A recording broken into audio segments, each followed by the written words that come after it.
Ang sakit ng ngipin maaaring maging sakit din ng katawan.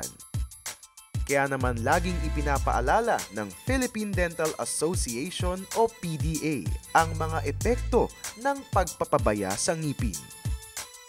Kasi nagmumula, meron din tayong tinatawag na systemic disease. Kasi pagka diyan napipick up yan sa bibig yung ilang systemic disease na may maraming bakterya sa bibig natin nakikarry on yan sa blood circulation.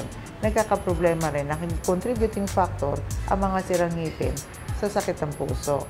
At saka yung pagkakaroon ng tinasabi na brain abscess, nakaka-apekto rin ang merong bulok ng ngipin papuntang utak. Para lalong mapalaganap ang impormasyon sa pangangalaga ng ngipin, lalo na sa kabataan, aktibo rin ang PDA sa mga paaralan. At dahil distinct o walang katulad ang ngipin ng bawat tao, nakikipagtulungan din ang PDA sa National Bureau of Investigation o NBI sa pagtukoy ng identity ng mga taong nasawi sa mga trahedya at krimen.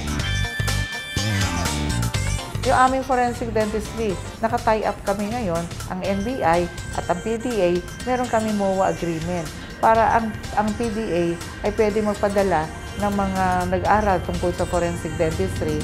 Sila ay nakakatulong in case of kalamidad, meron pong pwedeng mag-identify, makatulong ng mag-identify sino yung taong yon.